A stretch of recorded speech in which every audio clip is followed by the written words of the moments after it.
अल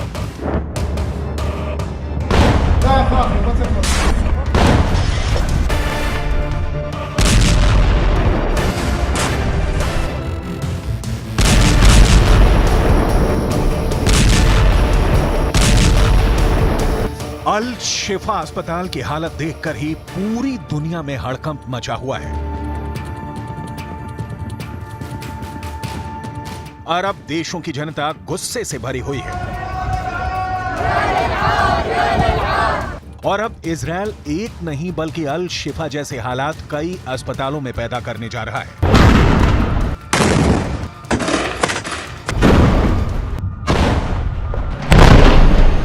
अल शिफा अस्पताल के बाद अब गाजा के इंडोनेशिया अस्पताल पर जबरदस्त हमला शुरू हो चुका है।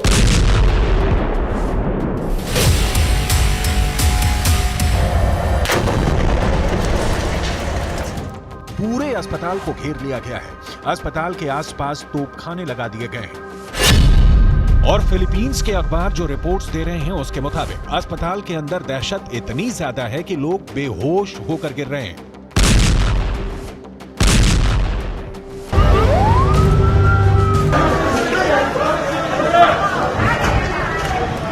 आखिर क्या चल रहा है इंडोनेशियाई अस्पताल के अंदर, पूरी रिपोर्ट आपको बताएंगे।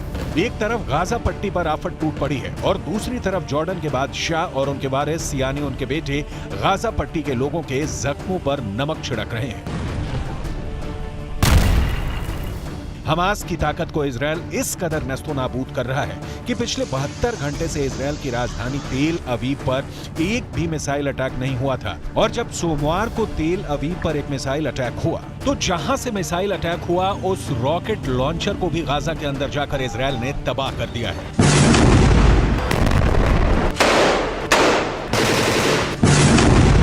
गाजा पट्टी के अंदर की युद्ध की सारी खबरें आपको देंगे, लेकिन शुरुआत करेंगे इंडोनेशियाई अस्पताल के दहशत भरे दावों से। दरअसल गाजा पट्टी के अंदर स्थित इंडोनेशियाई अस्पताल इंडोनेशिया की सरकार और फिलिस्तीन की सरकार के बीच दोस्ती का एक बेजोड़ नमूना है और इंडोनेशिया की सरकार की मदद से ही ये अस्पताल खोला गया था ताकि गाजा में मरीजों का इलाज हो सके।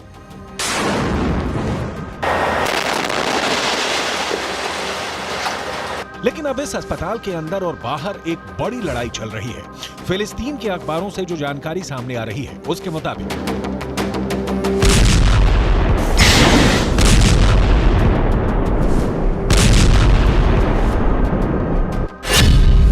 गाजा पट्टी के इंडोनेशियाई अस्पताल में इस वक्त करीब 700 मरीज हैं और करीब 5000 लोगों ने अस्पताल के अंदर शरण ले रखी है। अस्पताल के आसपास के इलाके में लगभग 10,000 लोगों ने शरण ले रखी है। अगर अस्पताल के कर्मचारियों की संख्या को भी मिला लें तो गाजा के इंडोनेशियाई अस्पताल और उसके आसपास के पूरे इलाके में करीब 20,000 लोग फंसे हुए हैं।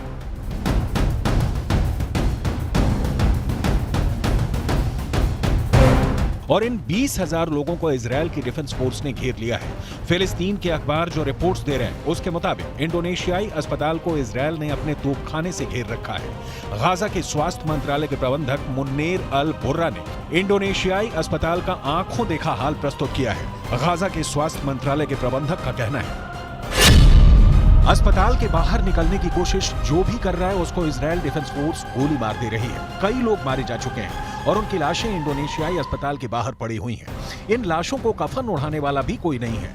अस्पताल के अंदर लोग इतने ज्यादा डरे हुए हैं कि जो पीड़ित हैं और जो मरीज हैं वो खड़े खड़े गश खाकर फर्श पर गिर रहे हैं।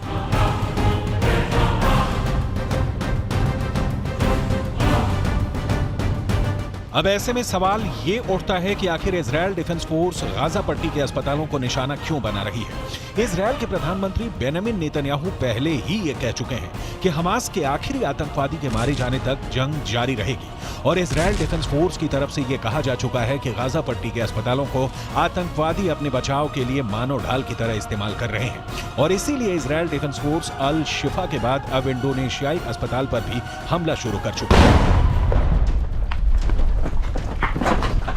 गाजा पट्टी की हालत इस वक्त ये है कि अब तक 13,300 से ज्यादा लोग मारे जा चुके हैं। फिलिस्तीन के अखबारों के मुताबिक इनमें से 5,600 से ज्यादा बच्चे हैं। गाजा पट्टी के अंदर 87 मस्जिदें इजरायल पूरी तरह से ध्वस्त कर चुका है और 170 मस्जिदें क्षतिग्रस्त हुई हैं।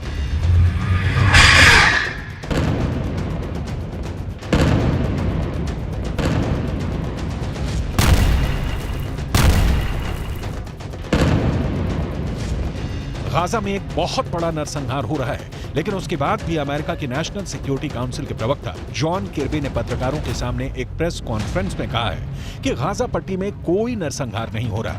ये पूरा बयान आपको सुनाएंगे और इसके आगे आपको ये भी बताएंगे कि कैसे जॉर्डन भी गाजा पट्टी के जख्मों पर नमक छिड़क रहा है।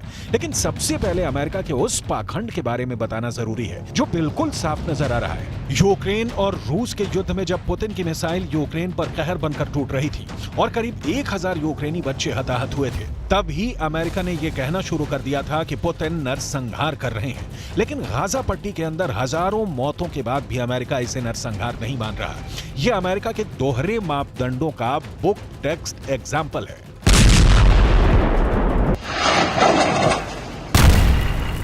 Hamas wants, make no mistake about it, is genocide. They want to wipe Israel off the map. They've said so publicly, more than one occasion. In fact, just recently. And they've said that they're not going to stop. What happened on the 7th of October is going to happen again and again and again. And what happened on the 7th of October? Murder, slaughter of innocent people in their homes or at a music festival. That's genocidal intentions.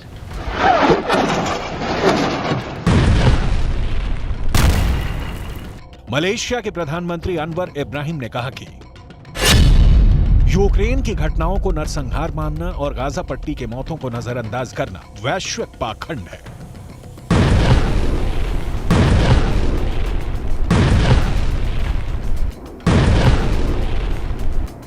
दूसरी तरफ अगर देखा जाए तो अब तक Gaza पट्टी के अंदर 30,000 से ज्यादा लोग घायल हैं और गाजा पट्टी के अस्पतालों की हालत क्या है, ये पूरी दुनिया को नजर आ रही है।